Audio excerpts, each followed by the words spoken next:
လှုပ်ဝက်ဖွဲ့စည်းတစ်ခုနဲ့စာချုပ်ချုပ်ဆိုထားတဲ့လီရှင်းတကယ်ဆိုလီရှင်းကချမ်းအမျိုးကြီးရဲ့ဘရင်ဖြစ်လာမယ်ပုပ်ကွေရဲ့သားပါမျိုးကသွားရှုပ်လို့မရဘူးပေါ့နော်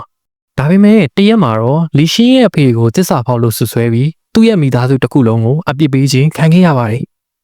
ဒီလိုနဲ့လီရှင်းတယောက်အရာအလုံးကိုဆုံးရှုံးခဲ့ပြီးတော့သူ့ရဲ့အိမ်ဖြစ်တဲ့ချမ်းအမျိုးကြီးစီကနေလည်းထွက်ပြေးလာခဲ့ရပါတယ်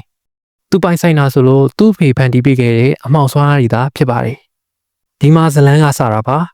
လီရှင်းလိုအရင်ရှင်းရှိတဲ့တော်ဝင်မျိုးနယ်တယောက်ကိုYao Tran Society ဆိုတဲ့လှုပ်ဝက်ဖွဲ့စည်းတစ်ခုကရအောင်စီးရုံးมาတော့တယ်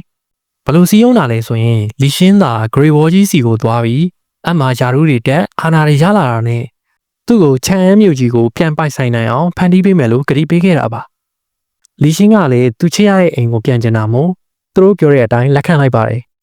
ဒီလိုနဲ့လီရှင်းတယောက် Great Wall ကြီးစီကိုရောက်လာတယ်ပေါ့နော် Great Wall ကျောင်းကိုသိချင်တော့ကျွန်တော်အရင်ကတင်ပေးထားတဲ့ဒီမူလန်ဗီဒီယိုမှာတွားကြည့်လို့ရပါတယ်ဗျဒီမှာကျွန်တော်ဆက်ပြောပြချင်တာက Yao Tran Society ရဲ့တကယ်ရွေးချက်ပေါ့နော်သူတို့ကဒီ Great Wall ကြီးကဘလောက်အရေးကြီးလဲဆိုတာသိတာမို့လို့ဒီနေရာကယာရုအကြီးဆုံးလူအာနာရှိဆုံးလူကိုသူတို့ရဲ့ရုပ်သေးရုပ်ဖြစ်စီခြင်းနေရပါဒါကြောင့်မို့လို့လေလီရှင်းလိုတကယ်ကျန်းနေဆုံးရှုံးစရာမရှိတော့တဲ့သူကိုရွေးချယ်လိုက်တာပါ